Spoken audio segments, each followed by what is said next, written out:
Hello and welcome to the Flourishing Introvert Talks with me, Jo Rawbone. This is the podcast that celebrates the natural gifts of introverts so that we can flourish in all situations. Episode 333, Facing Your Frustrations. There's something peculiar that seems to happen when those of us brought up to be perfect, be strong, or be people pleasers notice something is amiss.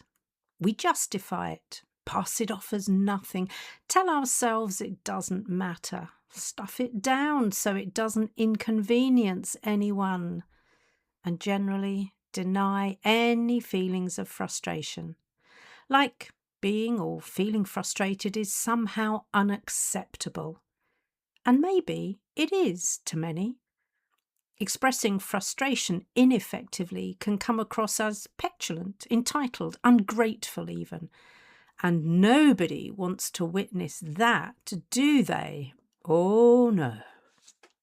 So my question for this episode is, why do we deny or soften our frustrations, especially as introverts? And I think I have more questions than answers on this topic, which is ironic, really. And it led me to my own rather uncomfortable pondering. To what extent is having more questions than answers a frustration for me? Oh dear, metacognition in action, it seems. My starting point is that frustration is one of our valid feelings or emotions, so denying it is not healthy. Frustration was not a welcome emotion in our household when I was a youngster, so most of my learning around this has come much later in life. That one simple word, frustration, actually has so much energy behind it. Frustration carries or disguises a lot of baggage that we've been nobly lugging around, and yet we rarely allow ourselves to unpack it, to lay it out and see what's really there. What I now know is that finding a way to articulate frustration thoughtfully, express it honestly, and deal with it pragmatically is what I now aim for. And no, it's not always easy, as the remnants of my upbringing exist in who I am to this day. Many of you will have heard me say a few times now that as a result of my upbringing, and there was lots that was really good about it, I spent far too long feeling emotionally stunted and emotionally illiterate. In fact, it's only in more recent years that I've expanded my emotional vocabulary along with my cognition. Something I love about being a lifelong learner is that there is always something new to learn if I make the time. The tools that really helped me with this tricky little challenge are Gloria Wilcox's Feelings Wheel and Brené Brown's Atlas of the Heart. You'll find links to them in the notes for this show and on my website. Starting with the Wilcox Feelings Wheel, she identified 6 core feelings from which all others are reportedly born. Those 6 are sad, mad, scared, joyful, powerful, and peaceful. As a child, I could only identify when I was feeling sad, angry, or happy. The rest I had to discover as I matured. In her categorization, Wilcox says that frustration is a subset of anger, which sits within the mad category. This helped me to make sense of my difficulty in expressing frustration because, as I've already mentioned, I was brought up in a household where anger was not tolerated. Sweetness and light was one of my dear old dad's favourite levellers. He was a peacemaker, so he encouraged peace whenever possible. Now, I can understand that, and maybe as a result, unnecessary conflict does my head in. But there's the challenge. Being always the peacemaker did little to prepare me for the full gamut of emotions I might experience as a tortured teen and then a gullible grown-up. And boy, I learned the hard way. Fortunately, as a sassy senior, and yes, I wear the senior badge with both gratitude and honour, I can now welcome all 6 core emotions, even though I am still learning how to accurately identify which is which sometimes. There have been times when I thought sadness or even fear was the same as or the cause of frustration, all because I was not skilled at getting appropriately angry. That was just not within my repertoire. Well, it is now, and it has been since I started noticing just how many of us are hindered by the bias towards the extrovert ideal. Oh, and the state of world affairs right now. Anyone not frustrated by that? I often tell the story about the origin of Flourishing Introverts being when I finally got mad enough to step forward and commit to making a difference. Finally got mad enough. Says it all, really, doesn't it? I apparently had to wait until the burden was great enough to allow myself to get angry. And interestingly, it wasn't until after both of my parents had died, so maybe that was their parting gift to me. I could finally break free from the shackles of being nice and good and controllable. I could finally get angry about the things that really matter to me, and that matter to me part is crucial here. I still can't see the point of getting mad, then angry, then frustrated about things that don't matter to me. Like most introverts, I don't have the emotional bandwidth for that. My energy is too precious. I'll leave things that don't matter either to the perpetually angry types or those who choose aggression as a way of life. That's not my jam. So, how do I decide what matters? For sure, it'll include how I feel in the moment and then after due consideration.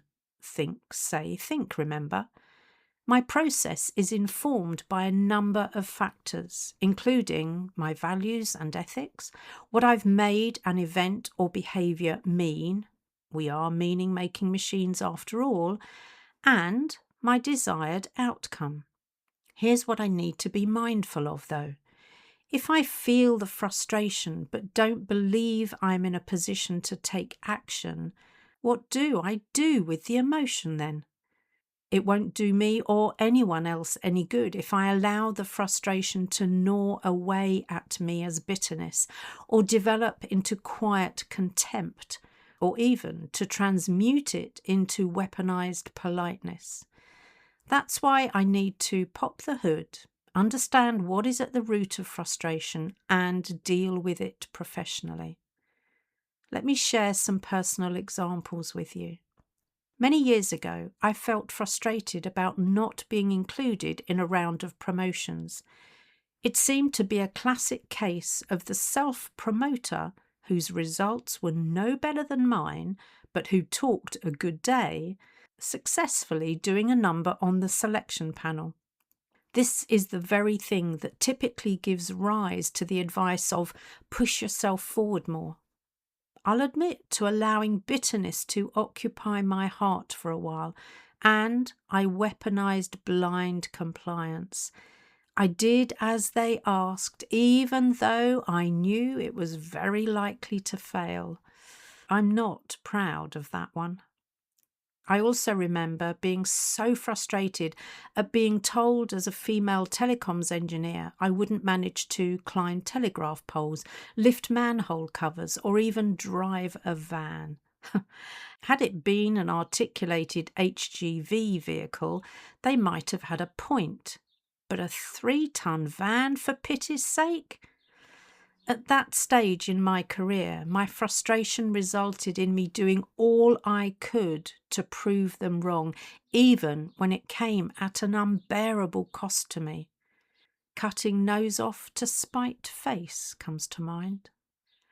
On another occasion, and you've probably heard me share this one before, I got mad and finally frustrated at being told by a course trainer that I was a low responder who lacked confidence. Sadly, I developed contempt for this trainer who clearly didn't understand my learning and communication process as an introvert. Shame on him, I felt. I've since realised just how common this lack of understanding really is. And I must have been continuing to hold this contempt somewhere as the story remains so fresh in my mind. I'll even admit to shuddering when I see his face, his posts, and his videos on LinkedIn. But there's another reason for that frustration hanging around, which is less to do with the event itself and more to do with how I'm dealing with it. All the while I keep telling it, I'm keeping it alive in my memory. So I think it's time to let that one go, don't you? After all, I doubt he gave it a second thought, yet I'm allowing it to live rent-free in my heart and soul.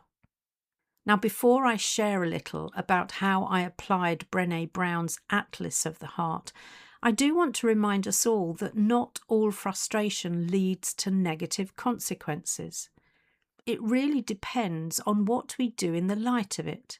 If I retreat and stuff it down, it's not going to help. But if I choose to take positive action aligned with my preference for active hope, my frustrations can lead to better things. Never underestimate a sassy, rebellious woman with a cause close to her heart and fire in her belly. Take my own frustration at being overlooked once too often, at being judged as lacking, and as being considered incapable because of my gender. Now couple that with what I was noticing when working with other quiet ones.